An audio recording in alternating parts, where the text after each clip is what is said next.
In this video, we will look at rates of change as well as connected rates of change. For rates of change of a quantity, we mean the rate at which the quantity changes with time. As an example, if we are interested in the rate of change of a variable x, we mean the rate at which x changes with time, and this is given by dx dt. Similarly, if we want to find the rate of change of a variable y, it is the rate at which y changes with time. This is represented by dy dt. The simplest types of rate of change questions would be those where the quantity we are interested in is already expressed in terms of time.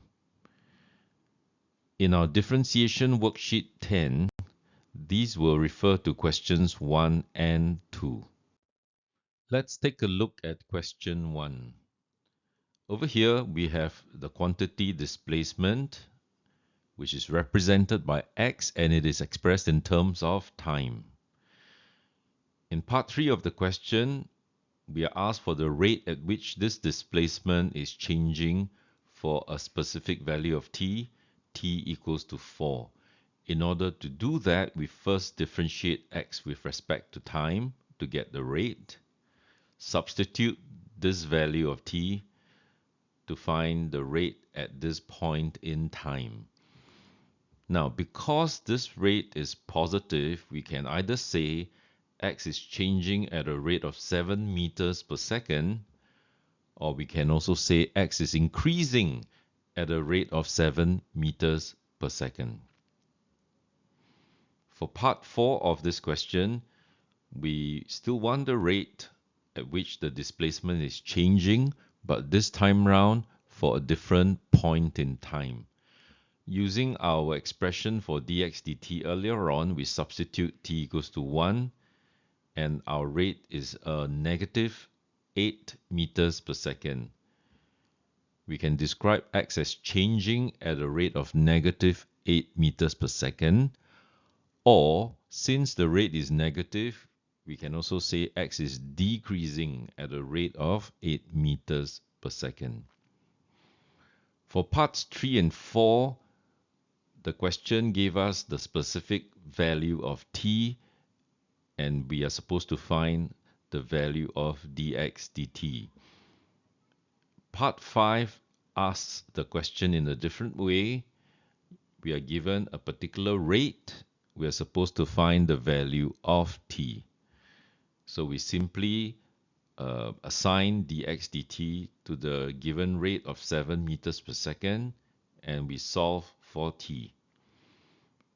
By right, when we take square roots on both sides of an equation, we expect to get a plus or a minus two answers. But because time cannot be negative, the answer we're looking for is t equals to positive 4. Let's now take a look at question 2. Over here we have a spherical balloon, and the radius r is expressed in terms of time. First part of the question, we find dr dt. Let's recall what that actually means. It is actually d dt of r. In other words, we are interested in the rate at which r is changing with respect to time. We can simply do this by differentiating using the chain rule. And let's take a closer look at the expression that we obtain. Because t refers to time, it will be positive always. And you can tell from there that dr dt will also be always positive. What that means is that as t increases, r increases. In other words, the radius will keep increasing. Now in part 3 of this question, you're asked to find d2r dt square. What this represents is the derivative of dr dt. In other words, we differentiated r once, we differentiate it a second time. This refers to the rate of change, not of r, but the rate of change of dr dt. So we simply differentiate the earlier result from part 1 and we get the constant, a positive constant 18 cm per second square. Note also that the units are now cm per second per second.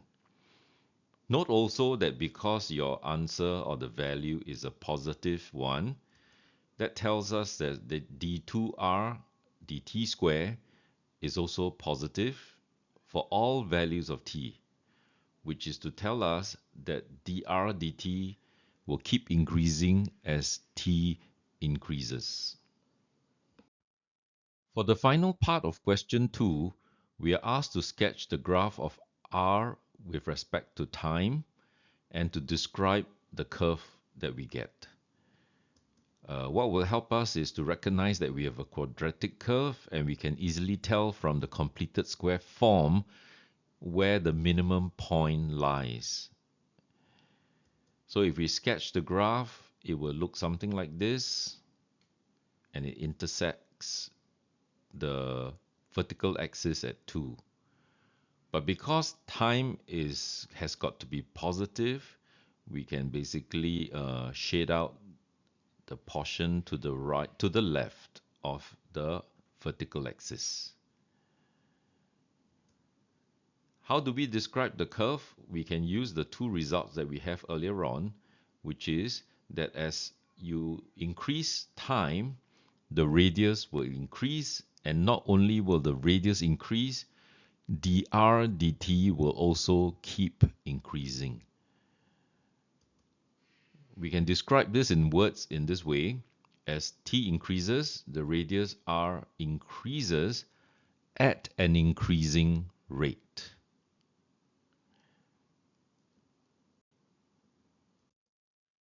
Let's look at 4 scenarios that will help explain what we just saw. Take a look at this first scenario. Here you can see that r is increasing and the rate of increase is also increasing. In this case, r is also still increasing.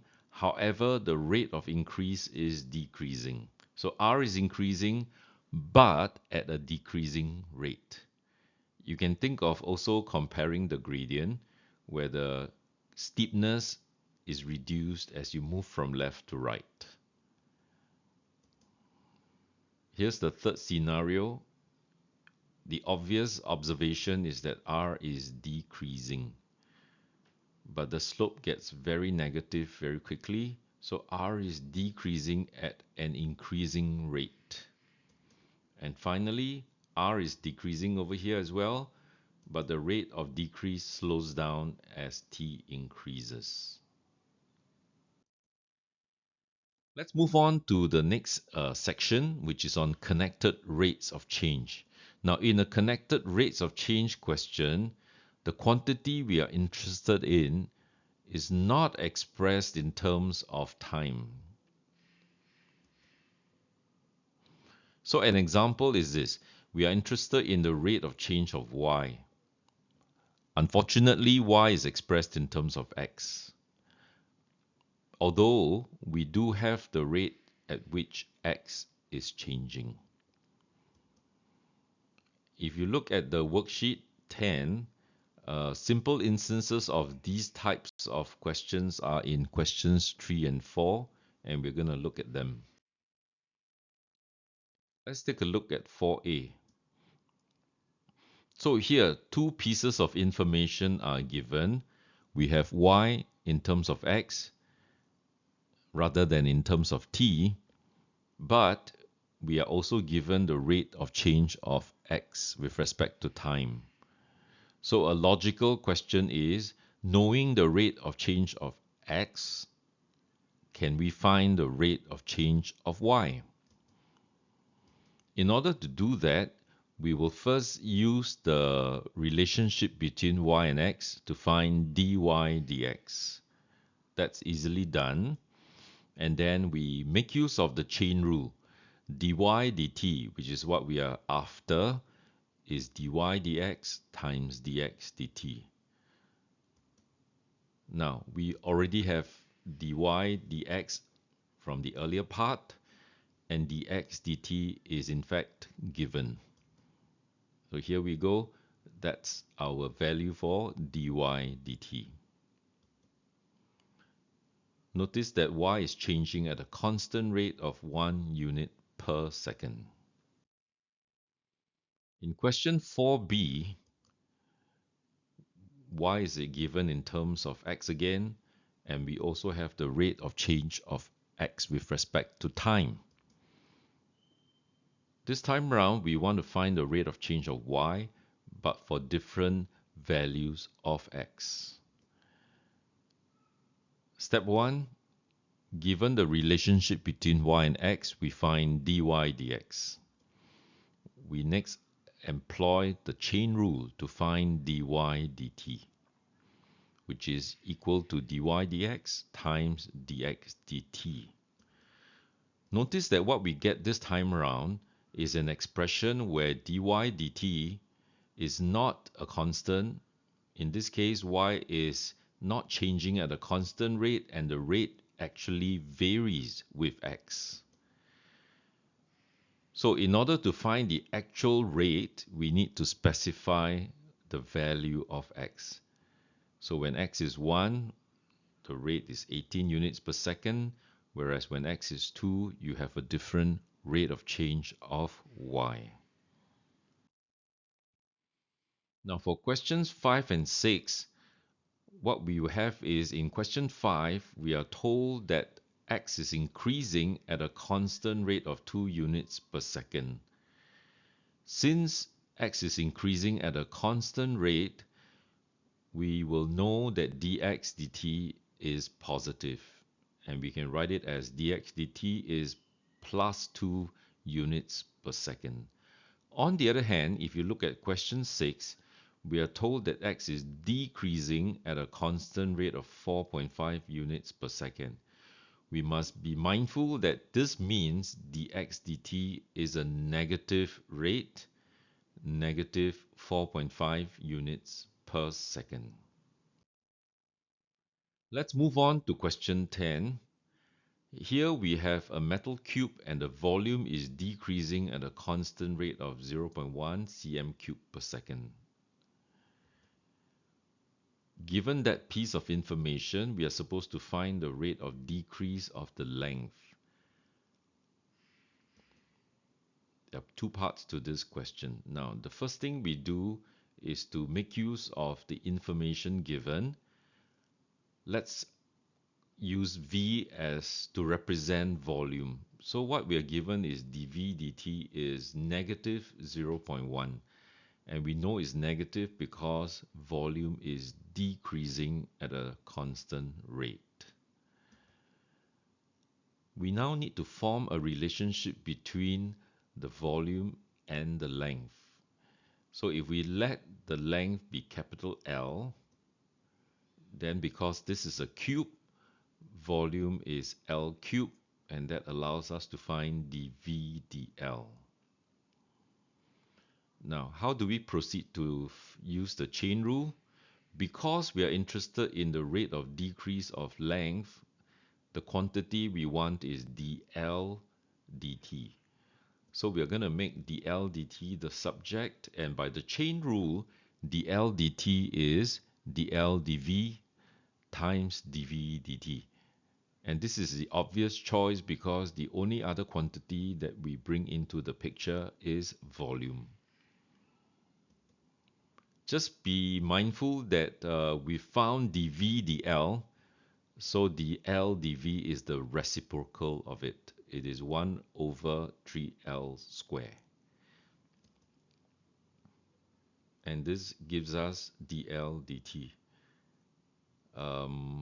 Will we be able to find the rate of decrease of the length for part 1 when the length is 0.3 cm? That's easily done by substitution. All right, that's because the rate of change of L is in this case given in terms of L. So one more time, this is the formula or result that we've obtained. So in part 1, we simply substitute the value of L and we get dl dt. So after you get the negative 10 over 27, we could write a statement to say that the rate of decrease of length that we are looking for can be written as 0.370 cm per second, correct to 3 significant figures. For part 2, we will have to do one extra step because what we are given is volume and we need to from there find the corresponding length. So the relationship is the length is the cube root of the volume. With this particular length, we can now find the rate of decrease of the length.